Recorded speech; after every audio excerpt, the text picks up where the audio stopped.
My name is Charles Burt. I'm an orthopedic surgeon at Ortho, Nebraska, and my primary focus in my practice is hip arthroscopy. I've been in practice since 1998 and have done several thousand hip arthroscopies.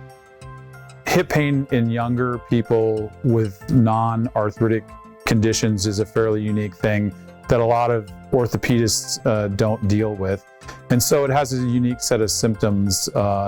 compared with, say, arthritic hip pain. Some of the really common symptoms of hip pain in younger people are a sense of pinching in the groin, difficulty sitting for long periods of time, oftentimes a sense of catching if you rotate your hip in different ways. A lot of times putting your shoes and socks on, rotating your hip in various ways such as that can cause pain. Most non-arthritic hip pain is caused by damage to the soft tissues around the hip, and primarily that's the labrum. Your labrum is a fibrocartilaginous structure or a kind of rubbery structure that goes around the rim of the socket, and its function is to deepen the socket, stabilize the hip, and to help provide a suction seal to the hip joint to allow fluid in the hip joint to be pressurized and to decrease friction. Most people who damage their labrum do that over a long period of time, and it's caused by the ball and socket not fitting quite right together, and that's called hip impingement. There's two different primary types of hip impingement. One is called pincer impingement, where the hip socket is too deep or incorrectly rotated, and there's not enough space between the ball and the socket, and the ball rubs up against the edge of the socket and damages the labrum, which is where that's attached.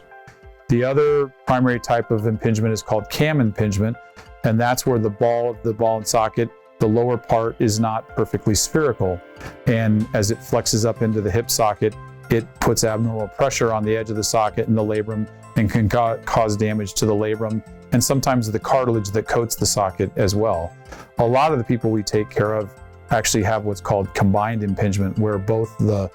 hip socket's somewhat too deep, the ball's a little bit out of round, and that creates kind of a double crush phenomenon where the labrum and the cartilage are being compressed on both sides. For people who have a sense of ongoing groin pain or a groin pull or sharp sudden pain deep in their groin in the lateral aspect of their hip, anything that lasts for more than a couple of months or is slowly worsening would indicate to us that you may have a structural problem. And I would say at that point, it's a good idea to at least be evaluated by someone like us or an orthopedic surgeon to assess both by x-ray and physical exam whether these symptoms would suggest that there is structural damage. We do know that once people have structural damage to their hip, especially in people who have significant hip impingement or FAI, that the longer that damage is left alone, the greater likelihood it is that it will become more challenging to fully repair and return people to a pain-free state.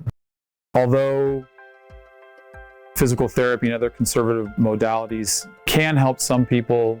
who have small labral tears and mild impingement, or some mild impingement who haven't developed a labral tear but are symptomatic, in general, if you have a significant labral tear or significant impingement, surgery is often the best treatment, and that consists of repairing the labrum and correcting the bony impingement of the ball and socket joint. In general, we would expect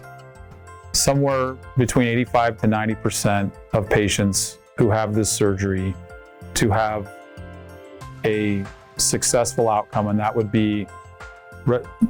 either complete or near complete resolution of their symptoms